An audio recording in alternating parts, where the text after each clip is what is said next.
Temos coisas incríveis, revoluções, pandemias, desastres, manifestações, celebrações, momentos eternizados em velhas gravações e em novíssimo armazenamento digital. Nada importante foi ignorado por quem ouve a Bandeirantes e nada vai se perder no tempo. Testemunhamos, relatamos, trazemos os pontos de vista para o debate. Nossa hora é sempre o agora. Rádio Bandeirantes. Fechada com você. Fechada com a verdade. Bandeirantes. Você está ouvindo Bandeirantes Campinas. ZYO 260, FM faixa estendida 85,7. Bandeirantes, fechada com você, fechada com a verdade. Manhã Bandeirantes. Oferecimento. Recap, Sindicato dos Postos de Combustíveis de Campinas e Região. Acesse recap.org.br. 10 da manhã, 33 minutos. Bom dia, excelente sexta-feira. Para você que segue na programação da Bandeirantes Campinas, você ficou com Gustavo Frison e o Circuito Fechado. Reapresentação amanhã na programação da RB. E sexta-feira que vem, programa inédito aqui na nossa programação, sempre depois do Jornal Gente. E a partir de agora, eu, Heitor Fredo, convido você a acompanhar o que é notícia pertinho da gente, região metropolitana de Campinas em destaque, e o que é também informação relevante no Brasil e no mundo que mexe com o nosso dia a dia, a gente vai trazer até às 11h30 da manhã, quando o Carlos Henrique chega com o Nossa Área, a programação esportiva de Carlos Batista já esquentando para o final de semana com bola rolando aqui na cidade de Campinas. Tem futebol e tem as emoções do Campeonato Brasileiro da Série C. Domingo, o Guarani recebe o Ituano num duelo paulista, estádio Brinco de Ouro, a partir das 6h30 da noite. Guarani e Ituano, um confronto cheio de rivalidade que vale diretamente a sua posição no G8. Guarani está com 12 pontos, o líder Paysandu tem 14. Quem que o Paysandu pega nessa rodada? Joga com Caxias fora de casa.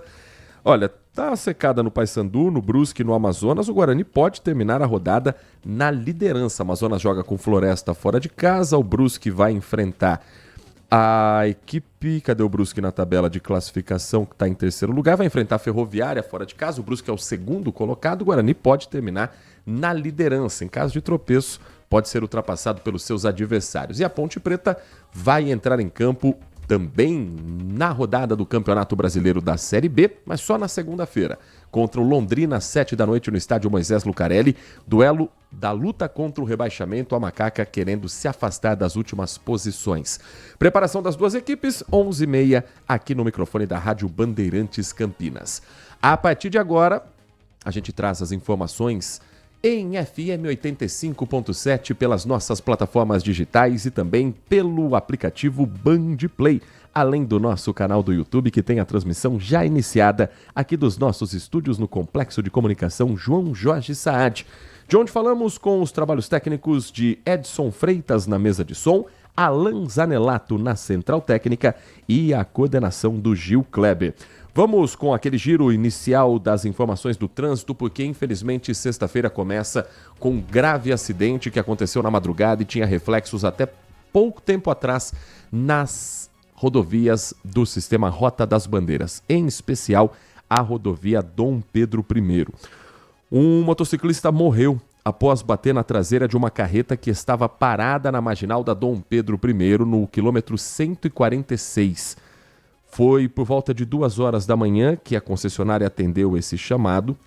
Imagens do sistema de monitoramento da rodovia indicam que a motocicleta seguia pela marginal quando o condutor se deparou com a carreta que estava em uma área zebrada da pista. O motociclista não conseguiu frear a tempo, não teve tempo de desviar e atingiu a traseira do veículo. Com o impacto, a moto tombou e, infelizmente, foi constatada a morte ainda no local. O motorista da carreta não teve qualquer ferimento. Ocorrência que mobilizou a concessionária com as equipes de socorro, a Polícia Militar Rodoviária e depois o acionamento da perícia que fechou parcialmente esse trecho da Dom Pedro I. A motocicleta já foi removida para a base da Polícia Militar Rodoviária e a carreta deixou o local por meios próprios. Então, nesse momento, não há mais reflexo do acidente. Rodovia Dom Pedro tem boas condições de tráfego, tanto no sentido norte, que é o sentido Campinas, onde aconteceu essa colisão, quanto no sentido sul, para o motorista que segue para o Vale do Paraíba ou para as regiões Bragantinas e também para outras rodovias que fazem ligação com a Dom Pedro I. No mais, outros trechos que nós vamos trazer para você a partir de agora, também com as informações da ARTESP, responsável pelo tráfego aqui no estado de São Paulo. Vamos dar um giro aqui pelo painel de tráfego multimodal para saber onde é que tem trânsito nesse momento para você que nos dá carona pelo FM 85.7. A rodovia Ayrton Senna, na ligação com a Governador Carvalho Pinto, na pista sentido capital, quilômetro 23 começa a lentidão e segue até o quilômetro 14. Se esse for o seu destino, muita paciência, porque não tem previsão para desafogar o tráfego que está carregado por conta do excesso de veículos.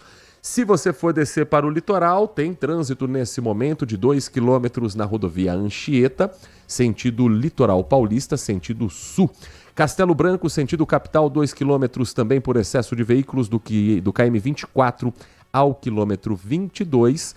A Dom Gabriel Paulino Bueno Couto, no sentido Jundiaí, do quilômetro 64 ao quilômetro 62. Washington Luiz, do 183 ao 186. E a Anhanguera, na chegada à capital paulista, o motorista diminui a velocidade para acessar as marginais que cortam a cidade de São Paulo. Mas tem outros pontos de lentidão também na rodovia Anhanguera, hein? Passando por Jundiaí, sentido capital, do quilômetro 63 ao quilômetro 60. E na Anhanguera, lá já quase em Ribeirão Preto, do quilômetro 318 ao quilômetro 316, um acidente aconteceu neste momento na pista sentido capital e a concessionária ainda está no local. O acidente é na pista sentido capital, mas a lentidão é nos dois sentidos. Se você for na direção de Ribeirão Preto nesta manhã, se estiver saindo de Campinas agora, possivelmente quando chegar por lá já vai estar tudo desafogado. Se você já estiver no meio do caminho, muito provavelmente vai enfrentar os reflexos desse acidente ainda em atendimento. Às 10h39, chove neste momento em Campinas, uma garoa fina, como a gente não viu durante praticamente toda a semana. Isso faz com que a sensação térmica fique mais baixa. Além disso, os termômetros estão na casa dos 18 graus. O vento está mais forte do que nos últimos dias, 7 km por hora na medição do CEPAGRE da Unicamp. Hoje, a mínima, gente, foi de 16 graus. A máxima está em 18 graus. Então, quando a mínima é de 16, a gente tem a sensação de que vai ser um calorão para cada um. Aquele sol na cara, aquele dia típico de verão. Porém, não passou muito dos 16, não. De 16 para 18, da madrugada para esse quase horário de almoço. A umidade relativa do ar em 89%. E a pergunta que não quer calar, Nath Luquezzi. A pergunta não, as perguntas. Primeiro, vai ficar frio? E a segunda, vai chover no final de semana? Bom dia pra você, Nath. Bom dia pra você, Heitor. Bom dia pra você, ouvinte. Pois é, vai ficar frio, vai chover no finalzão de semana e assim provavelmente iremos manter as condições de tempo até quarta-feira, porque depois de uma semana aí marcada pelo frio intenso e tempo seco, uma nova frente fria vai provocar mudanças nas condições do tempo. Ela tá marcada aí para chegar entre sábado e domingo, porém, além do retorno do frio, temos previsão de aumento das nuvens e possibilidade de pancadas de chuvas por vários dias consecutivos. A gente já tem um aumento da nebulosidade aqui no estado por conta da frente fria que já transita aqui na região e provavelmente ela chega ali no sábado. O fim de semana, então, será de instabilidades, com chance de chuva no sábado como também no domingo. E aí a próxima semana, segunda e terça, segue com pancadas de chuvas pela manhã, pela tarde, hoje máxima de 24 graus. É diferente para essa época do ano, porque geralmente o outono tem uma amplitude térmica bem grande, mas para hoje, como o Heitor bem mencionou, não temos. Então, assim se manterá durante toda a semana que vem, com amplitude térmica quase inexistente. Amanhã, sábado, as máximas aumentam um pouquinho, mas a sensação térmica por conta dos ventos é um pouco menor. Então, amanhã, 27 graus de máxima, domingo, 25 graus de máxima e segunda-feira teremos máxima de 22 graus, terça, 20. Por conta das chuvas, as temperaturas máximas vão diminuindo. Hoje, por conta da chegada da frente fria, o IMET emitiu um alerta de perigo potencial para chuvas intensas, que é válido até às 11h59 do dia de hoje. O aviso, então, prevê chuva entre 20 e 30 milímetros por hora ou até 50 milímetros, fazendo aí a conta do dia inteiro, além de ventos intensos na casa dos 40 quilômetros a 60 quilômetros por hora. Campinas está aí entre as áreas afetadas, assim como Bauru, Presidente Prudente, Marília, Araraquara. Várias cidades aqui da região estão serão afetadas por esse fenômeno e estão em alerta. Então, até o meio da semana que vem, teremos chuva e bastante frio na região. Tô vendo aqui índice de chuva nas cidades do interior de São Paulo. A chuva veio, mas ela está bem discreta em praticamente todos os municípios. Aqui mais próximo, onde choveu um pouquinho mais, foi em Itupeva. 4 milímetros também, nada extraordinário. Então é a chuva que veio mais para despencar a temperatura mesmo aqui no interior de São Paulo. Mas essa gangorra, dias muito quentes, madrugadas muito geladas, isso para a saúde é um perigo. Lembrando que já estamos nas chamadas operações inverno, já começou a campanha do agasalho para quem tiver um item que possa ser doado, um item que você não esteja utilizando, mas não é aquela blusa, aquele agasalho, aquela jaqueta que você iria jogar fora, não. É aquele material que está ainda bem conservado, mas que por algum motivo você deixou parado no fundo do guarda-roupa. Já começou a distribuição, já começou o trabalho de recolhimento também das caixas que estão espalhadas em terminais, em locais de serviço público. Sanasa tem caixa, na Prefeitura de Campinas tem uma caixa para recolher esse material de doação. E o Serviço de Abordagem Social de Pessoas em situação de rua, já está fazendo esse levantamento das pessoas mais vulneráveis e entregando cobertores, agasalhos para quem nada tem e vive nessa situação precária. Qual o balanço que a gente já tem desses primeiros dias desse trabalho de acolhimento, Nath? Já foram realizadas 744 abordagens, aí entre os dias 1º e 10 de maio, nos primeiros dias da Operação Inverno 2026. No período, as equipes distribuíram 1.298 cobertores e encaminharam 66 pessoas ao SAMIM, que é o Albergue Municipal de Campinas. O número de abordagens registra o total de contatos feitos pelas equipes no campo, não o total de pessoas distintas. Uma mesma pessoa pode sim ter sido abordado mais de uma vez ao longo desses 10 dias. A primeira semana, então, abrangeu apenas 3 dias, 1º até o dia 3 de maio, em razão do início aí da operação no próprio dia 1º de maio. Nesse intervalo, foram realizadas 290 abordagens e distribuídos 469 cobertores. 6 pessoas foram encaminhadas ao SAMIM e não houve recusas durante o acolhimento. O perfil das pessoas abordadas incluiu, então, 233 homens, 41 mulheres, 11 idosos e 5 pessoas LGBTQIAP+. Às 10 horas e 45 minutos, vamos começar a girar as informações também do que acontece em Campinas região com operações que estão em andamento. A Polícia Federal deflagra nesta sexta-feira uma atuação de combate ao tráfico de drogas em aeroportos dos estados do Mato Grosso do Sul e de Campinas, estado de São Paulo. Nesta sexta-feira, teve início a Operação Ícaros. O objetivo é combater o tráfico de entorpecentes da Bolívia para Campinas, utilizando o aeroporto de Corumbá, no Mato Grosso do Sul, como rota. Foram cumpridos já 3 mandados de prisão preventiva e 5 de busca e apreensão em Corumbá. E aqui em Campinas, um mandado de prisão preventiva já foi cumprido. A investigação começou ainda em 2024, a partir da prisão de um casal de São Paulo. Na ocasião, foram apreendidos 100 quilos de drogas que vieram da Bolívia. A Polícia Federal identificou que funcionários do aeroporto de Corumbá, no Mato Grosso do Sul, facilitavam o transporte do entorpecente e atuavam diretamente para que essas drogas chegassem a Campinas sem ser percebidas naquele trabalho que é frequente no Aeroporto Internacional de Viracopos. Durante a operação, houve a prisão em flagrante de um suspeito por posse irregular de 4 armas de fogo. Também foram apreendidos aparelhos celulares e um veículo. Esses aparelhos, uma vez apreendidos, passam por uma perícia para tentar encontrar mais pessoas que estejam ligadas a esse mesmo esquema criminoso. Se não tem autoridade, é mais difícil para o crime organizado se estipular e se criar dentro de um sistema. Quando a fiscalização é forte, a chance de passar entorpecente no aeroporto é muito menor.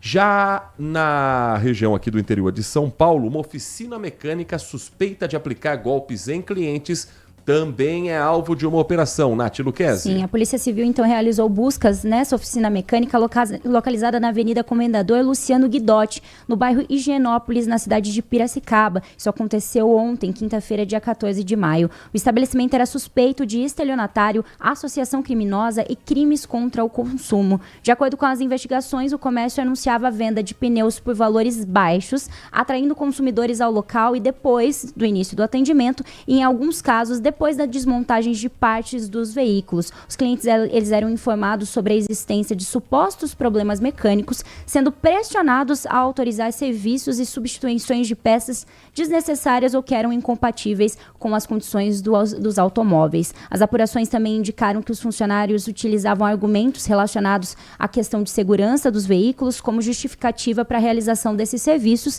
e a cobrança de valores elevados, ocasionando assim prejuízos financeiros às vítimas. As cobranças eram realizadas com valores maiores do que os acordados, chegando em 12 mil, embora o cliente tenha inicialmente buscado apenas a troca de pneus. Em outro relato, uma das vítimas informou que o valor inicial para a troca dos pneus era de R$500 e foi induzida a substituir várias peças, totalizando o valor de R$5.600. A equipe policial também apurou que parte dos funcionários já haviam trabalhado em outra oficina que também foi alvo de investigações por fatos semelhantes. Alguns deles relataram que depois da intervenção da polícia no ano passado, passaram a trabalhar no atual estabelecimento. Ah, se fizer um pente fino nessas empresas que fazem as promoções, a conversa é sempre assim. Você paga apenas o pneu ou você compra o pneu em um outro local, no hipermercado, e a troca é de graça. Você ainda ganha alinhamento e balanceamento. Aí, na hora de suspender o carro, encontram 300 problemas. Não, mas eu só para fazer o alinhamento eu tenho que trocar a barra de direção, tenho que trocar a cor do capô, tenho que trocar o motor, tenho que trocar o motorista, tenho que trocar de volante. Quantas e quantas vezes você, ouvinte da Rádio Bandeirantes, já não passou por isso ou conhece alguém que relatou uma situação dessa? Então que continuem essas fiscalizações e que denúncias assim sejam tratadas pela polícia e não apenas como esse folclore de essa loja é complicada.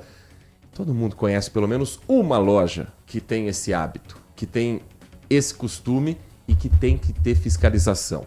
E muitas vezes é só na fiscalização surpresa que essas cenas são flagradas. Isso vale para outras irregularidades também. Quer ver só? O Tribunal de Contas do Estado de São Paulo decidiu fazer uma fiscalização surpresa em 300 municípios paulistas.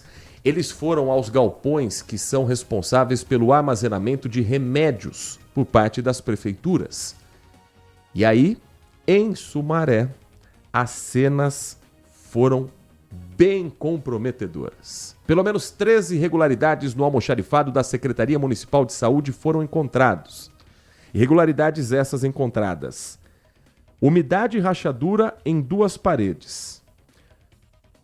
Muitos medicamentos que não estão próprios para o consumo, para o uso.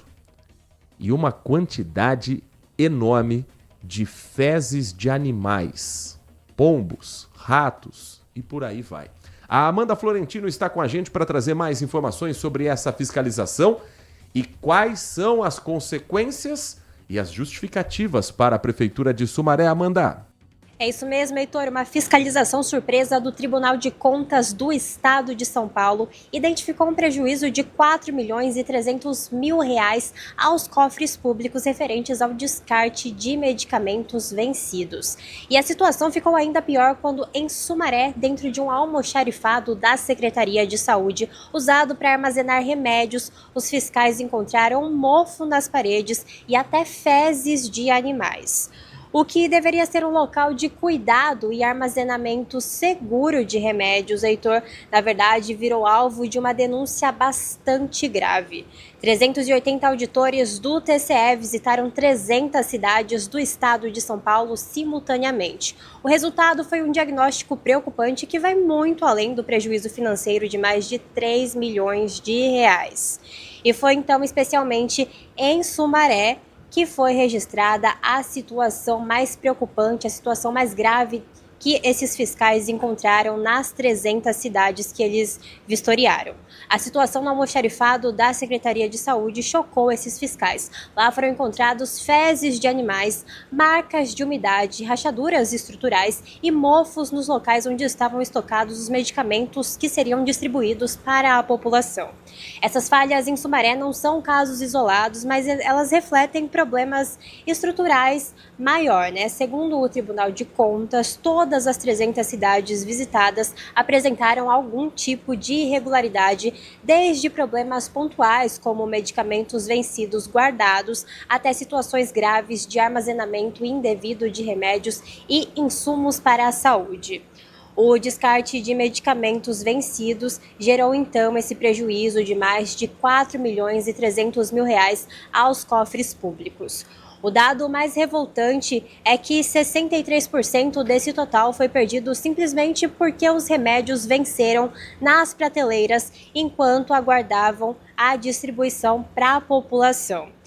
E, Heitor, enquanto o dinheiro público era jogado fora no lixo com esses remédios vencidos, em algumas cidades o tribunal identificou que nesses outros municípios, 73% das farmácias fiscalizadas enfrentavam, então, desabastecimento de itens essenciais para a população, como, por exemplo, remédios para diabetes, remédios de controle de pressão e psicofármacos, que são aqueles remédios usados para tratamento de depressão, ansiedade e distúrbios mentais, por exemplo. Além disso, mais de metade das unidades visitadas não possuía auto de vistoria do Corpo de Bombeiros, colocando os funcionários e os pacientes que frequentavam esses locais em risco. Em nota oficial, a Prefeitura de Sumaré informou então que recebeu os apontamentos com seriedade e que já encaminhou as situações de umidade, de rachaduras e de presença de fezes de animais nesses locais para avaliação técnica, prometendo a adoção de medidas imediatas para corrigir essas situações. A Prefeitura de Sumaré ressaltou também que mantém compromisso com a transparência e que vem realizando investimentos para, então, modernizar e melhorar a estrutura de saúde do município. Agora, Heitor, o trabalho das autoridades do TCE, o Tribunal de Contas do Estado de São Paulo, não termina aqui. Agora, o tribunal deu um prazo de até 30 dias para que cada cidade escreva um relatório citando os problemas encontrados em cada local e as iniciativas que esses municípios deram, então, para sanar esses problemas. No início de junho, então, gestores municipais eles serão cobrados oficialmente pelas irregularidades e deverão apresentar soluções definitivas para evitar que mais dinheiro e remédios continuem sendo desperdiçados. Heitor, conversamos mais cedo com a conselheira Cristina de Castro Moraes, ela que é a presidente do Tribunal de Contas do Estado de São Paulo, e ela falou um pouco sobre essa situação. Vamos ouvir. O Tribunal de Contas do Estado de São Paulo fez uma auditoria surpresa na área de saúde em 300 municípios paulistas. 380 técnicos, auditores, estiveram em loco para analisar as farmácias municipais e a entrega dos medicamentos a quem mais precisa. Nessa auditoria, nós contamos com a parceria do Conselho Regional de Farmácia, principalmente nos ajudando na elaboração dos quesitos mais importantes a serem auditados. A saúde é uma área vital para a população. Infelizmente, nós encontramos algumas falhas graves.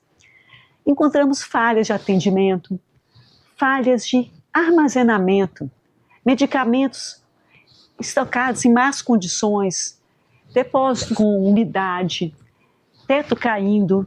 Encontramos situações de medicamentos estocados no chão. Vimos também situações, por exemplo, medicamentos controlados que estavam em armários sem chave e de fácil acesso à população. São situações graves. Muitos depósitos, farmácias não tinham auto de vistoria de corpos de bombeiros. E a situação que chamou mais atenção foi em que mais de 70% das farmácias auditadas tiveram desabastecimento no último ano. E essas farmácias são falta de medicamentos básicos. Por exemplo, estamos falando em falta de omeprazol, falta de antibiótico, falta de ácido fólico, falta de remédio para hipertensão, falta de remédio para tireoide, remédios essenciais para a população. Encontramos também medicamentos vencidos e descartados. Isso é muito grave, é um prejuízo para a população. Essa foi a declaração, então, da Cristina Moraes, presidente do Tribunal de Contas do Estado. Agora são 10 horas e 57 minutos, ainda falando sobre medicamentos, mas agora na iniciativa privada. A Delegacia de Investigações Gerais de Campinas prende o dono de uma farmácia instalada no centro de Campinas. O local tinha armazenado um número alto de medicações vencidas e impróprias para o uso. Nós conversamos com o delegado Marcel Fé, que comanda esse inquérito pela Delegacia de Investigações Gerais de Campinas. A reportagem é do Igor Val. São 745 potes, entre suplementos alimentares, vitaminas e insumos variados. Esses produtos apreendidos estavam com prazo de validade vencido e com a comercialização proibida pelos órgãos regulatórios. E todos são de uma rede de farmácias que fica na região central de Campinas. Os policiais descobriram que os produtos que eram para ser descartados estavam sendo guardados em um imóvel em frente à farmácia. Houve essa suspeita de que lá pudesse estar sendo utilizado como um depósito clandestino de algum medicamento proibido. No entanto, esse material, como eu falei, ele não estava exposto à venda. Ele estava lá separado, segundo o proprietário e os funcionários, já para descarte, mas isso daí já fazia algum tempo que estava vencido e não havia sido providenciado esse descarte. O proprietário do estabelecimento foi preso em flagrante pelo crime contra relações de consumo. Ele pagou uma fiança e foi liberado. O proprietário diz que tem mais de 100 funcionários, quase 200 funcionários, então ele não consegue, não é de alçada dele fazer esse tipo de fiscalização, né? Mas reconheceu que esses objetos não poderiam estar lá, já deveriam ter sido descartados. A vigilância sanitária não encontrou nenhuma irregularidade no estabelecimento e, por isso, a farmácia segue funcionando normalmente. Agora, os produtos vão ser descartados da forma adequada. Horas 59 minutos. Depois do intervalo, o senador e pré-candidato à presidência da República, Flávio Bolsonaro, estará aqui em Campinas hoje, no lançamento da pré-candidatura de Guilherme Derrite ao Senado Federal.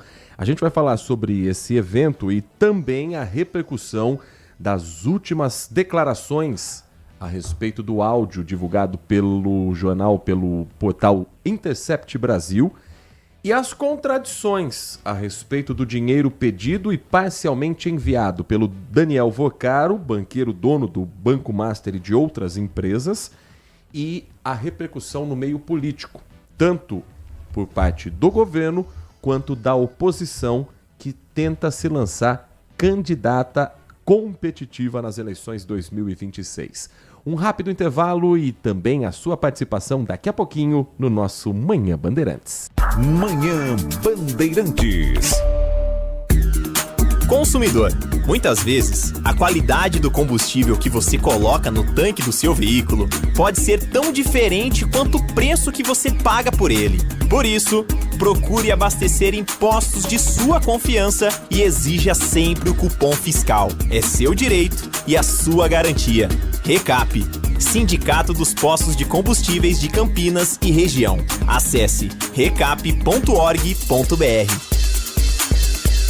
Campeonato Brasileiro 2026 na Rádio Bandeirantes, com a equipe líder de audiência, eleita para o hall de notáveis da ACESP. Neste domingo, o Guarani vai enfrentar o Ituano às 18h30 no estádio Brinco de Ouro. Guarani e Ituano, jogo da 7ª rodada do Brasileiro Série C. Acompanhe no FM 85,7 e no youtube.com/Rádio Bandeirantes Campinas. Futebol é com a Bandeirantes. Futebol é com a Bandeirantes.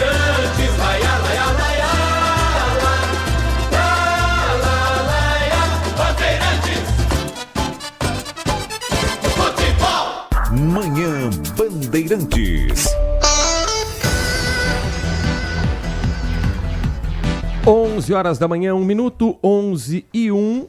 Hoje um evento para o lançamento da candidatura do deputado federal e que se tornou depois secretário de Segurança Pública do governo Tarcísio de Freitas, Guilherme Derrite, ao Senado, está marcada para acontecer aqui na cidade de Campinas. O senador Flávio Bolsonaro é presença confirmada no lançamento dessa pré-campanha, dessa pré-candidatura ainda, hoje em Campinas e amanhã em Sorocaba. Também está confirmada a presença do governador de São Paulo, Tarcísio de Freitas, além de lideranças políticas, apoiadores e representantes de diferentes regiões do estado. Guilherme Derrite ainda é deputado federal, agora considerado ex-secretário de Segurança Pública, teve que deixar o cargo por conta da lei eleitoral e é relator do projeto que acaba com a saída temporária de presos do Brasil e também do projeto Antifacção. Esse evento que acontece hoje a partir das 5 horas da tarde em Campinas. Aguardado também um posicionamento a mais a respeito do que nós estamos acompanhando no noticiário nacional envolvendo Flávio Bolsonaro. O lançamento da pré-campanha do Senado Federal, hoje em Campinas, portanto, deve marcar o primeiro ato público do senador Flávio Bolsonaro, do PL do Rio de Janeiro, depois da revelação das conversas entre o parlamentar e o banqueiro Daniel Vocaro. Segundo aliados, os discursos terão um tom de desagravo ao filho mais velho do ex-presidente Jair Bolsonaro. O governador de São Paulo deve comparecer ao evento, como eu disse anteriormente, mas o encontro não está na agenda oficial do governador. O senador Sérgio Moro, do União Brasil, que é pré-candidato ao governo do estado do Paraná, também é esperado hoje nesse evento em Campinas.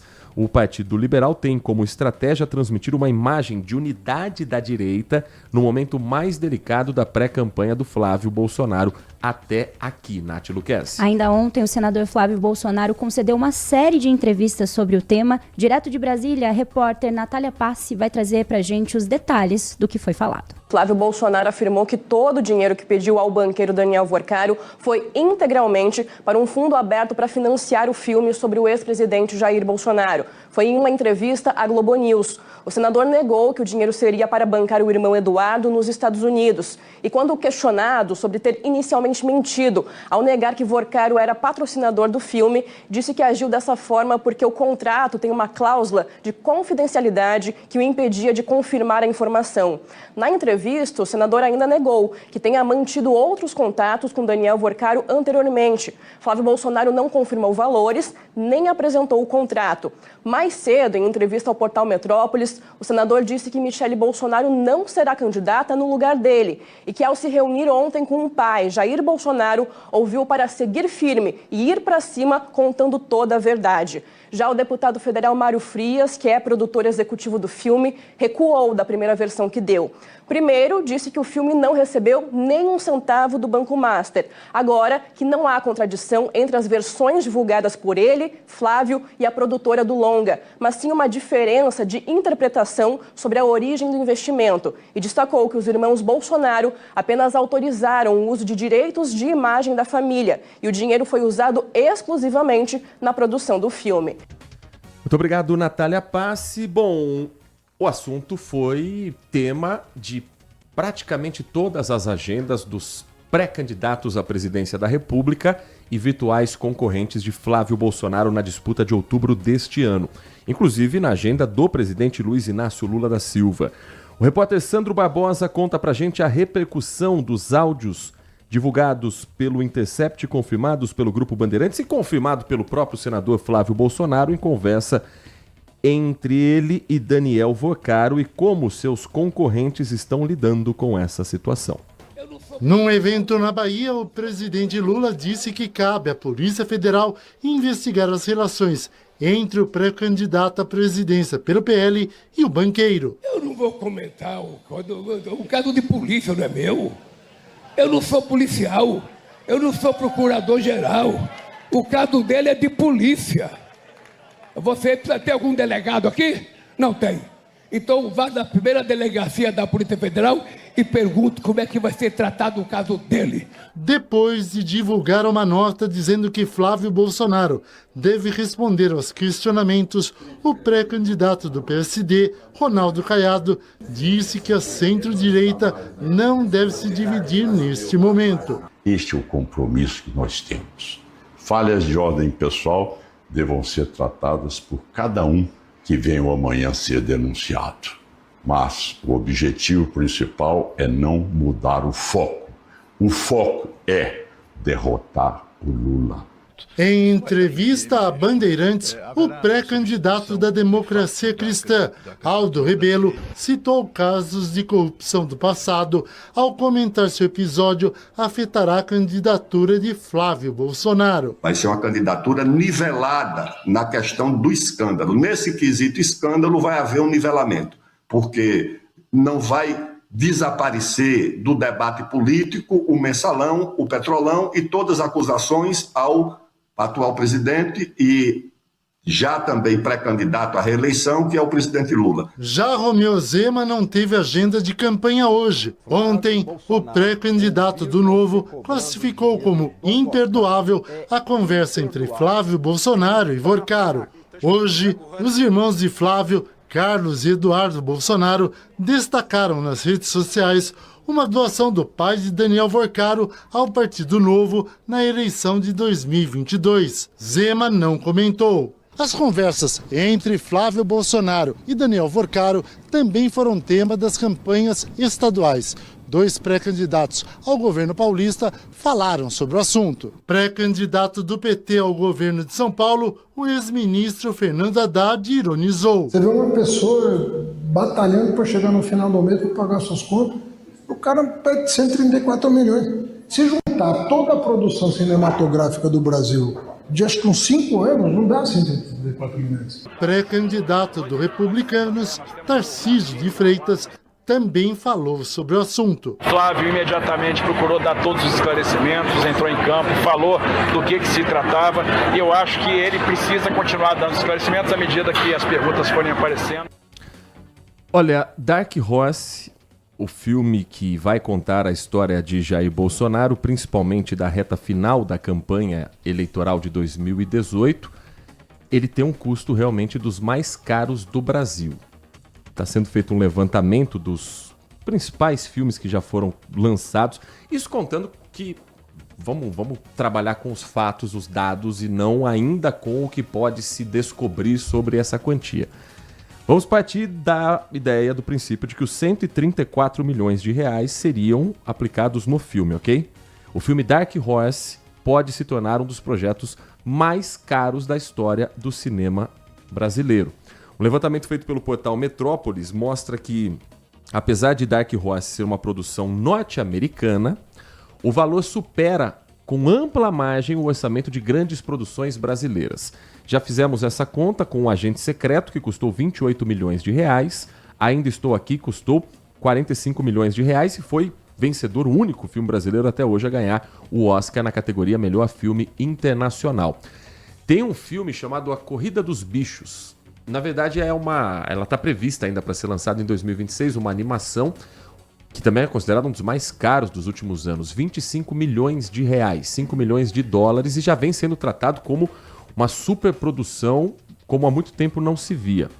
O filme de maior orçamento da história do Brasil é Nosso Lar, um filme de um tema espírita, baseado num livro de Chico Xavier, lançado em 2010, com um custo estimado de 20 milhões de reais. A gente tem que fazer o cálculo de acordo com o poder de compra do dinheiro na época, né? Então, 45 milhões para Ainda Estou Aqui é mais do que 20 milhões. Só que na época, esses 20 milhões tinham outro poder de custo. Na época, o valor era considerado excepcional para os padrões do cinema nacional, principalmente pelos efeitos em efeitos especiais e pós-produção internacional. E aí, muito lembrado também, o filme Lula, o Filho do Brasil, que foi lançado em 2010. Foi lançado em janeiro daquele ano, dia 2 de janeiro, no máximo, de 2010. Filme que conta com Rui Ricardo Dias no papel do presidente Lula. A Glória Pires faz a mãe dele, Dona Lindu. Cléo Pires faz a primeira esposa. Um elenco com cachê caro, que na época custou 17 milhões de reais. E chamou atenção por ter sido financiado integralmente pela iniciativa privada, sem uso de leis de incentivo fiscal e contando com patrocínios, por exemplo, da Odebrecht. Tropa de Elite 2, filmaço. Foi o indicado brasileiro para concorrer ao Oscar. A parte 2 do Tropa de Elite, em que o Capitão Nascimento vira coronel, vira secretário de Segurança do Rio de Janeiro. Filme que tem explosão de carro, helicóptero, tiroteio, efeitos especiais dos mais impressionantes, dos melhores filmes, talvez, produzidos no Brasil, 12 milhões e meio de reais. Ou seja, mais barato do que o filme Dark Horse. E hoje estreia um outro filme sobre Jair Bolsonaro, um documentário. Não é o Dark Horse, é o documentário A Colisão dos Destinos. Estreou ontem em algumas salas de cinema em 17 estados e aqui na região está passando também. Narra a trajetória de Jair Bolsonaro da infância até a presidência da República. Filme produzido pela Dori Filmes, tem 70 minutos, dirigido por Doriel Francisco, mas que tem como argumento a assinatura do filho e ex-deputado federal Eduardo Bolsonaro e também do ex-secretário de Cultura no governo Bolsonaro, Mário Frias. Eles aparecem, inclusive, como entrevistados. O roteiro assinado também por William Alves. Lançamento que acontece justamente em meio a toda essa polêmica que nós estamos acompanhando na produção do outro filme. Eu confesso que eu nem sabia que esse documentário ia existir. Hoje eu fui ver os lançamentos do cinema para ver qual o programa para sexta-feira à noite. Falei, ué, que trem é esse aqui? Que filme que é esse? É um documentário lançado nas redes de cinema sobre Jair Bolsonaro. E na troca de mensagens que foi descoberta a respeito de Flávio Bolsonaro, tem uma troca de mensagens também que fala desse documentário. É uma conversa entre o empresário Tiago Miranda e o banqueiro Daniel Vorcaro. Isso está publicado também no portal Metrópolis, revelando um pedido do senador Flávio Bolsonaro para levar o pai, o ex-presidente Jair Bolsonaro, para assistir a esse documentário na casa do dono do Banco Master em Brasília. As mensagens foram enviadas por Tiago a Daniel Vorcaro no dia 27 de março de 2025. O empresário afirma que Flávio e o deputado federal Mário Frias tinham pedido para levar Bolsonaro até a casa do banqueiro para assistir ao documentário A Colisão dos Destinos. A mensagem que a coluna assinada pelo jornalista Igor Gadelha teve acesso diz o seguinte: Flávio e Mário me pediram isso. Querem levar o presidente na sua casa para assistirem junto com você o documentário. O banqueiro respondeu que topava.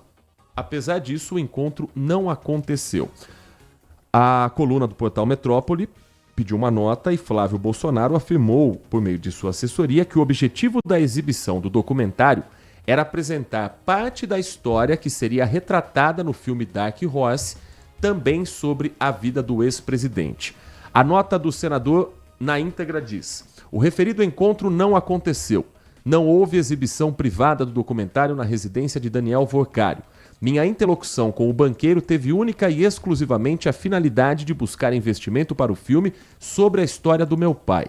O objetivo da exibição do documentário era apresentar parte da história que deveria ser retratada no filme, sem qualquer outra finalidade política ou pessoal. Não tive papel na organização de qualquer exibição. Também não participei da produção ou da divulgação do documentário A Colisão dos Destinos, diz a nota do senador. Já Tiago, o empresário que foi flagrado nessa conversa, confirmou a proposta do encontro, mas também ressaltou que a reunião não chegou a acontecer. Em nota, a defesa do empresário disse que a ideia seria apresentar a Daniel Worcário as linhas gerais do conteúdo do filme, que tem história parecida com a do documentário. O documentário Jair Bolsonaro, A Colisão dos Destinos, estreou nos cinemas brasileiros e está em cartaz em algumas das salas aqui também do interior de São Paulo. E muita gente se pergunta, Nath Luquezzi, Eduardo Bolsonaro, sempre muito presente nas redes sociais, sempre muito atento ao que acontece no Brasil, se pronunciou ou até agora nada? Já se pronunciou, sim. Ele afirmou, inclusive, na noite da última quinta-feira de ontem, que nunca recebeu recursos provenientes do banqueiro Daniel Worcário, preso em março deste ano sob suspeita de envolvimento em crimes como lavagem de dinheiro e corrupção. Ele afirmou que tudo não passa de uma tentativa tosca de assassinato de reputação. Em uma publicação em sua conta no X, o antigo Twitter, Eduardo afirmou que para entrar nos Estados Unidos, onde mora desde o final do ano passado, ele explicou às autoridades americanas toda a origem de seus recursos e que não houve nenhum problema. As suspeitas de que Eduardo teria recebido valores passados por Daniel Worcário surgiu depois de Flávio Bolsonaro ser flagrado cobrando o valor do banqueiro, supostamente para financiar um filme sobre Jair Bolsonaro. Às 11h16, olha, um intervalo aqui no Manhã Bandeirantes e na volta.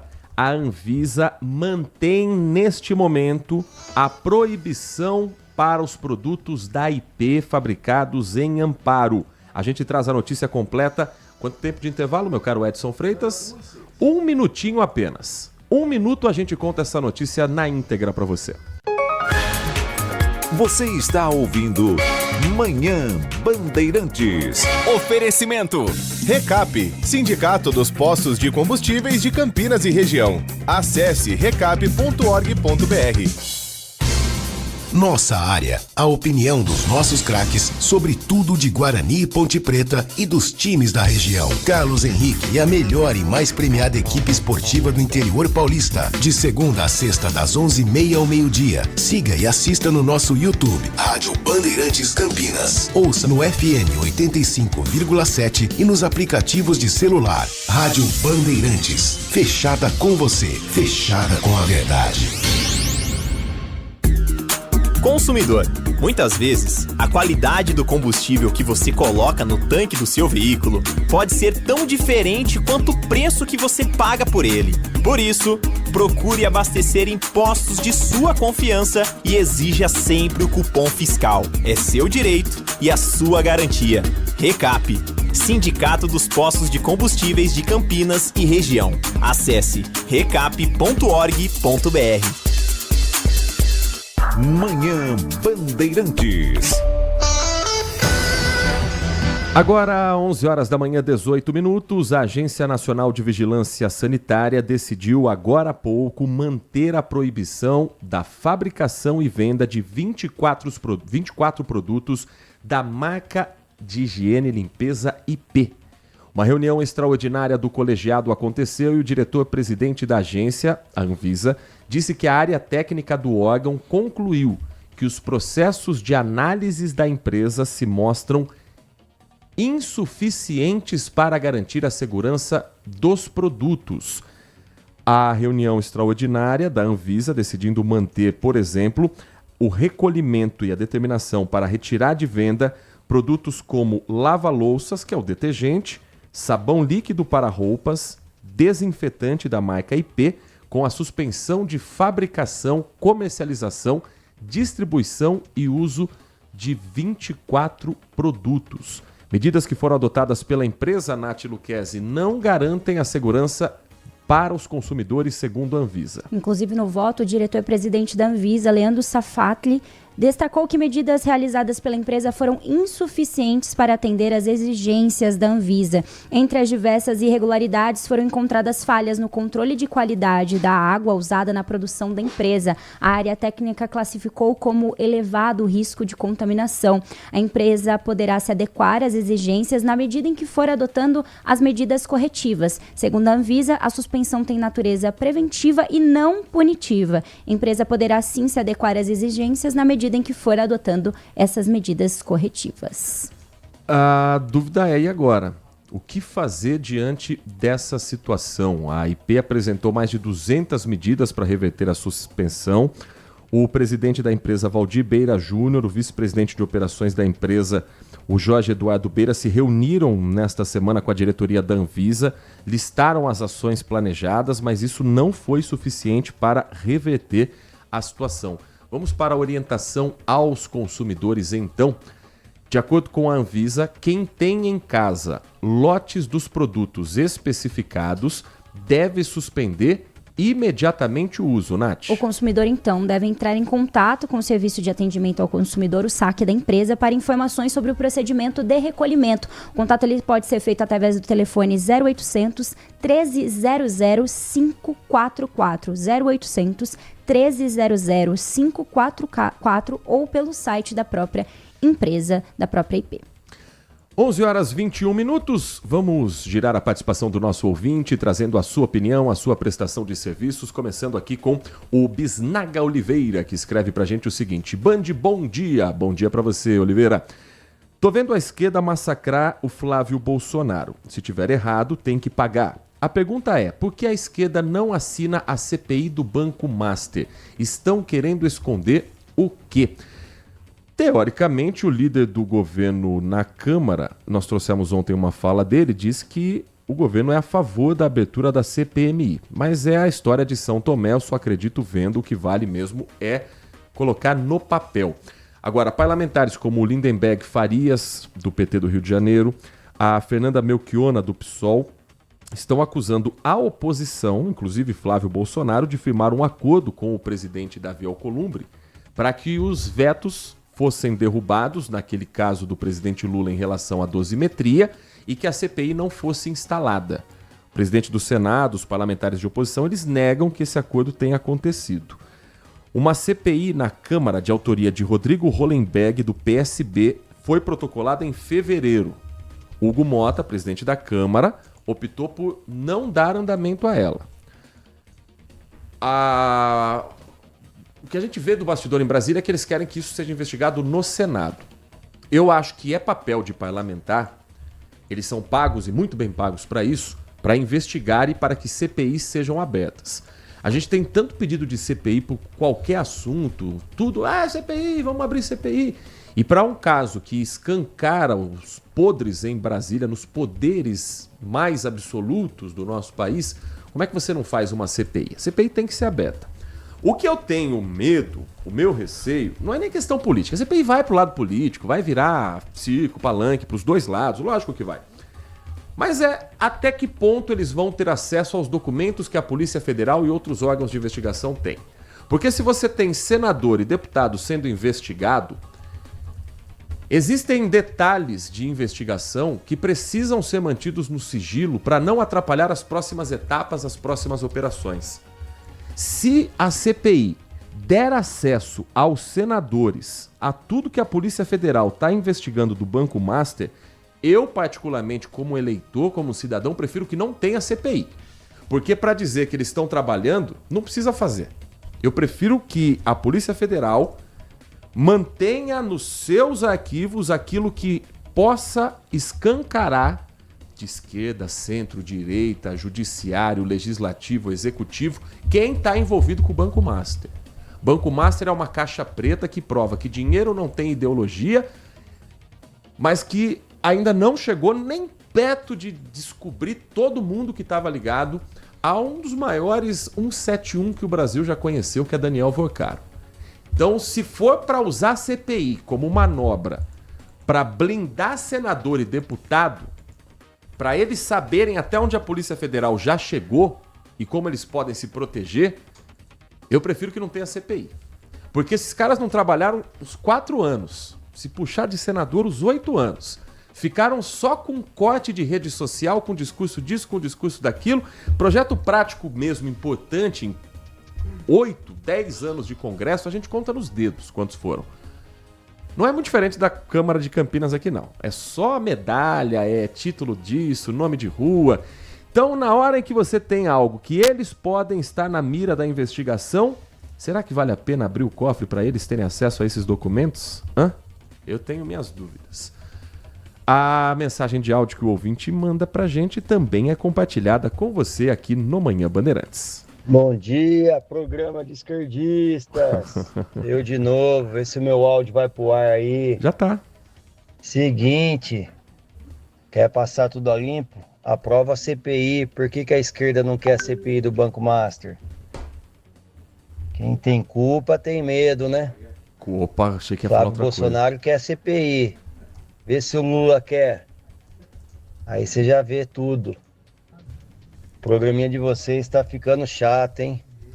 Tá aparecendo a Rede Globo, esquerdistas. Mensagem do Alexandre. Muito obrigado pela mensagem, muito obrigado pelo feedback, por você mandar a sua opinião sobre o assunto político, também sobre o nosso programa.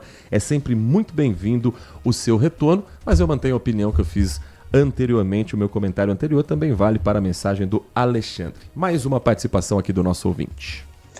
Bom dia, Heitor, Nath. Bom dia. Há o ditado, né, de que o diabo mora nas entrelinhas, né? Mas aí no mundo atual, aí, né, no contexto político do mundo atual, acho que dá para a gente reformular e dizer que ele mora nas entrelinhas e na organização da pauta. Eu já morei em condomínio muito tempo atrás, em que organizava-se a pauta ali das assembleias para que os temas mais polêmicos fossem deixados para o final, né? Então, consequentemente, aí as pessoas se cansavam com os temas que viam antes e acabavam indo embora e não votavam ali aquelas temáticas ali mais críticas, né? E parece que aconteceu a mesma coisa aí com a questão aí do Flávio Bolsonaro, né? Que há uma gravidade, né, no que aconteceu, só que aí de imediato, de sopetão, o André Mendonça, que foi indicado pelo Bolsonaro, fez aí, autorizou essa operação aí hoje, que prendeu o Henrique Volcaro, né? E olha, eu observei aqui os telejornais de manhã, a atenção maior foi mais para essa operação aí da prisão do pai do Daniel Volcaro do que propriamente aí para a questão do Flávio Bolsonaro. Então parece que houve aí uma engrenagem, né, nisso tudo. Não é ilação não, gente. É só vocês assistirem aí, peguem aí, vocês vão ver aí no YouTube, resgata os telejornais aí que passaram hoje de manhã, vocês vão ver aí que o tempo que foi dedicado aí para essa questão do Flávio Bolsonaro, que é muito grave, foi muito mínimo diante do fato aí da prisão do pai do Daniel Volcaro.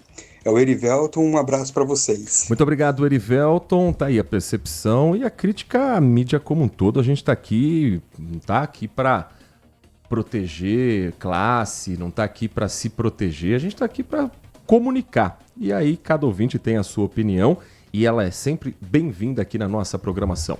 O Edmilson, a respeito desse assunto, ele diz o seguinte: Flávio Bolsonaro, ele pediu dinheiro?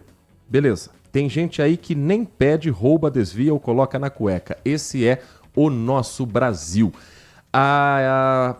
Quem mais? Deixa eu agradecer aqui ao Edson Elias, ele fala: bom dia, Heitor, bom dia, Natália. Bom dia. Direita e esquerda enganando o povo há décadas, na opinião aqui do nosso ouvinte. Também agradecendo ao Marco Bedin. Ele fala que o Erivelton, você mandou a mensagem de ontem, apareceu para mim agora, viu, Erivelton? Mas tá feita a sua reivindicação, tá feita aqui a sua atenção, ou foi bobeada minha aqui mesmo de ter mandado o áudio errado, mas acho que foi super importante também o que você contou a respeito desse caso e também da percepção do noticiário brasileiro como um todo. Nath Luquez, o tempo voou hoje. Voou mesmo. 11h29, daqui a pouquinho você já estará no ar dentro do Band de Mulher, 1h30 da tarde. Com quais atrações hoje na Band? Hoje nós vamos fazer um alerta, porque a morte do Oscar Schmidt reacendeu um alerta para tumores cerebrais, então a gente vai falar sobre esse assunto hoje. Vamos também trazer o nosso quadro Cola no Japa, onde ele visita cafeterias e lugares gostosos aqui pela cidade. E também vamos ter um especial de acessórios. O inverno chegou, a gente nunca sabe o que usar. Quais brincos, quais colares. Então, assunto para você é 1h30 da tarde, além de, claro, repercutir o caso Vini Júnior e Virgínia. A bomba do dia hoje, o término do namoro entre Virgínia Fonseca e Vinícius Júnior. Já sabe o que aconteceu? Mais ou menos, tenho por cima, imagino o que aconteceu, mas ontem a mãe da Virgínia publicou um negócio que é revelador. É claro que 1h30 da tarde eu trago todos os detalhes para você. Combinado, e segunda-feira estamos de volta aqui com o nosso Manhã Bandeirantes, que tem os trabalhos técnicos do Edson Freitas na mesa de som, Alan Zanelato na central técnica e a coordenação do Gil Kleber. Vem aí o Nossa Área, grande abraço para você e continue na RB. Manhã Bandeirantes. Oferecimento. Recap, Sindicato dos Postos de Combustíveis de Campinas e Região. Acesse recap.org.br. Consumidor. Muitas vezes, a qualidade do combustível que você coloca no tanque do seu veículo pode ser tão diferente quanto o preço que você paga por